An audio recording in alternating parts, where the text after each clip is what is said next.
തമിഴ്നാട്ടിൽ സ്ത്രീകളുടെയും കുട്ടികളുടെയും സുരക്ഷയ്ക്കായി സിംഗപ്പെൺപട സ്പെഷ്യൽ ടാസ്ക് ഫോഴ്സ്. മുഖ്യമന്ത്രി വിജയ് ഫോഴ്സിനെ നാടിന് സമർപ്പിച്ചു. സ്ത്രീകളെ ഉപദ്രവിക്കുന്നവരെ വെറുതെ വിടില്ലെന്നും മുഖ്യമന്ത്രി വിജയ് പ്രതികരിച്ചു. തമിഴ്നാട്ടിൽ വലിയ മാറ്റങ്ങൾ വരുമെന്ന് വിജയ് തുടക്കത്തിലെ പറഞ്ഞിരുന്നു. അത് ശരിവെക്കുന്ന തരത്തിൽ ഓരോ ദിവസവും വലിയ മാറ്റങ്ങൾ തന്നെയാണ് തമിഴ്നാട്ടിൽ വന്നുകൊണ്ടിരിക്കുന്നത്. ഇപ്പോഴിതാ സ്ത്രീകളുടെയും കുട്ടികളുടെയും സുരക്ഷയ്ക്കായി തമിഴ്നാട്ടിൽ സിംഗപ്പെൺപട എന്ന സ്പെഷ്യൽ ടാസ്ക് ഫോഴ്സിന് രൂപം കൊണ്ടിരിക്കുകയാണ്.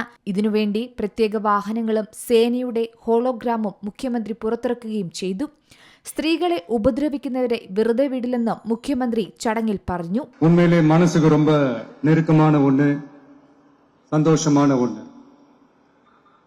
நம்ம பாட்டி, அம்மா, அக்கா, தங்கைகள், ஒவ்வொரு வீட்டில் இருக்கிற பெண் குழந்தைகள், இவங்க எல்லாருக்குமான பாதுகாப்பை உறுதி செய்வோம்னு சொன்னோம்.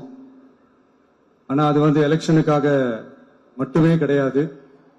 மனசுல இருந்து நிஜமா உண்மையா உணர்வு பூர்வமா சொன்னதுதான். பெண்களுக்கு எதிரான இந்த கொடுமைகள்ல நமக்கு எப்பவுமே 0 டாலரன்ஸ் தான். அதுல ரொம்ப உறுதியா இருக்கிறோம். சோ சொன்னது எல்லாமே செய்யணும். கொஞ்சம் கொஞ்சமா படிப்படியா அதை செயல்ல கொண்டு வரணும். அதுல ரொம்ப தெளிவா இருக்கிறோம். அதனாலதான் ஆட்சிக்கு வந்த உடனே இந்த குறைஞ்ச நாட்களுக்குள்ளேயே ഇത് നടപടിക്ക് കൊണ്ടുവന്നിരിക്കുന്നു. സിംഗപ്പെൺപട എന്നത് സ്ത്രീകളുടെയും കുട്ടികളുടെയും സംരക്ഷണത്തിനാണ്. സ്ത്രീകൾക്കെതിരായ അതിക്രമങ്ങൾ വലിയ മാനസിക വിഷമമാണ് ഉണ്ടാക്കുന്നതെന്നും മുഖ്യമന്ത്രി പറഞ്ഞു. അതിക്രമത്തിന് കാരണം ലഹരി വസ്തുക്കൾ തന്നെയാണ്.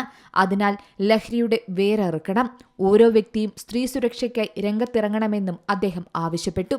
കൂടാതെ വലിയ തരത്തിലുള്ള അതിക്രമങ്ങൾ സ്ത്രീകൾക്കെതിരെ നടക്കുന്നത് തടയുന്നതിനായി അടിയന്തര സാഹചര്യങ്ങളിൽ ദ്രുതഗതിയിൽ പ്രതികരിക്കുന്നതിനുമായി സ്ത്രീകൾ മാത്രമുള്ള പ്രത്യേക പോലീസ് സേനയും രൂപീകരിച്ചിട്ടുണ്ട്.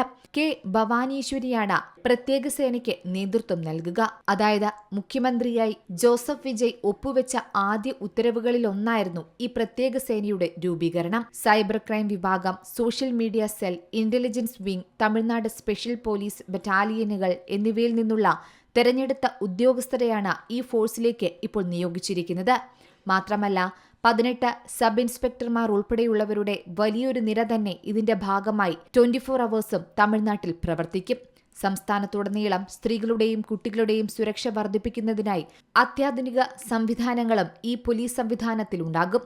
ഔദ്യോഗിക നടപടികൾ പൂർത്തിയാക്കി നിയമിക്കപ്പെട്ട ഉദ്യോഗസ്ഥർക്ക് ഉടൻ തന്നെ സേനയിൽ റിപ്പോർട്ട് ചെയ്യാനാണ് നിർദ്ദേശം നൽകിയിരിക്കുന്നത്. നിലവിലുള്ള പോലീസ് ഉദ്യോഗസ്ഥരെ പുനർവിന്യസിച്ചാണ് തുടക്കത്തിൽ ഈ പ്രത്യേക സേനയ്ക്ക് രൂപം നൽകുന്നത്.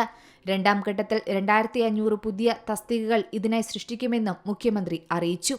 അതിനാൽ തന്നെ പദ്ധതിയുടെ ഒന്നാം ഘട്ടത്തിനായി 354 കോടിയിലധികം രൂപ അനുവദിക്കുമെന്നും മുഖ്യമന്ത്രി സമ്മേളനത്തിൽ പ്രഖ്യാപിക്കുകയുണ്ടായി. News desk C Malayalam news.